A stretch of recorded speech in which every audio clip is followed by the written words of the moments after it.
Praise the lord. యెషయా గ్రంథం 63వ అధ్యాయం 9వ వచనం. వారి యావత్ బాధలో ఆయన బాధ నొందెను, ఆయన సన్నిధి దూత వారిని రక్షించెను. మన క్రీస్తు ప్రభువారు సంపూర్ణ మానవునిగా ఈ లోకంలో జీవించారు.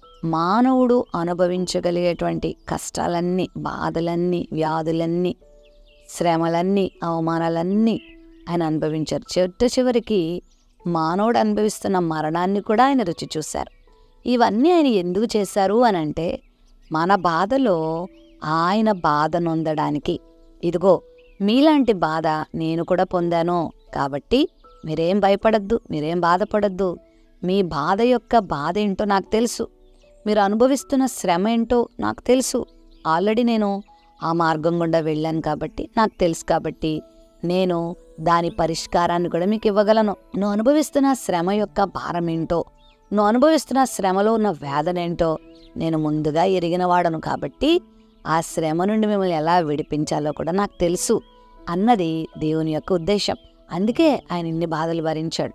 చాలామంది అంటారు, యేసుక్రీస్తు ప్రభువారు సర్వశక్తులు ఉన్నవాడైతే మరి ఎందుకని అవమానాలు పొందాడు, ఎందుకని దెబ్బలు తిన్నాడు, ఎందుకని కష్టాలు అనుభవించాడు అంటారు. ఇందుకోసమే నువ్వు అనుభవిస్తున్న ప్రతి కష్టానికి ఆయన జవాబు చెప్పడానికే.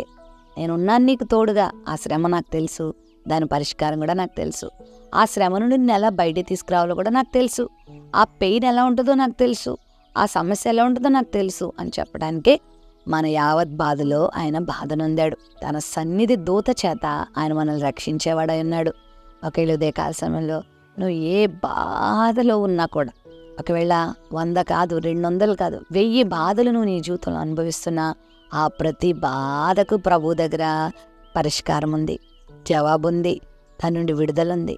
తన దూతను పంపించి నేను ఆయన ఖచ్చితంగా విడుదల చేస్తాడు.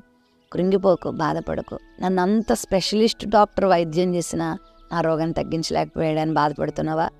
గొప్ప గొప్ప హేమీ అన్న బలవంతుల దగ్గరికి వెళ్ళినా కూడా నా సమస్యలు తీరట్లేదని బాధపడుతున్నావా?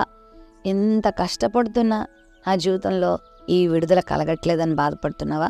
నీ ప్రభువు నీ కొరకు తన దూతను పంపించి నీ శ్రమ నుండి నిన్ను విడిపిస్తాడు. కృంగిపోకు, బాధపడకు, ఓర్చుకో, కొంచెం ఓర్చుకో, సహించుకో. దేవుడే ఆ శక్తి నీకు ఇస్తాడు. సహించుకునే శక్తి, ఓర్చుకునే శక్తి దయచే ప్రభువా అంటే అపరిమితమైన శక్తితో నిన్ను నింపుతాడు. ఈ శ్రమ తర్వాత నిన్ను సువర్ణంగా మార్చి అనేకులు దేవునికరంగా మారుస్తాడు. తన దూతను ఎప్పుడు నీకు తోడుగా ఉంచుతాడు. ఎట్టి కష్టంలోనూ ఉన్నా నీ చేదైన అనుభవాలన్నిటిని నువ్వు మర్చిపోయేలా చేసి నీకు గొప్ప ఆనందాన్ని, సమాధానాన్ని ఇస్తాడు. ప్రేమ నమ్మకం కలిగిన మా తండ్రి, మీకు వందనాలు. మా బాధలో మీరు బాధ నొందారు. మా శ్రమ ఏంటో అర్థం చేసుకోవడానికి నువ్వు శ్రమలు అనుభవించావు. నీకు అర్థం కానిది కూడా ఏదీ లేదు, అన్నీ నీకు తెలుసు. నీకు అన్ని బాధలు అర్థమైతే నాయన నీ దూతను పంపించి నీ బిడ్డల్ని విడిపించే దేవుడు గనుక ఉదయకాల సమయంలో నీ బిడ్డలు ఏ శ్రమలో ఉన్నా ఈరోజే గొప్ప విడుదలను బిడ్డలు చూచుదురుగాక, జవాబు పొందుదురుగాక. యేసు నామములో ప్రార్థిస్తున్నాం తండ్రి, ఆమెన్.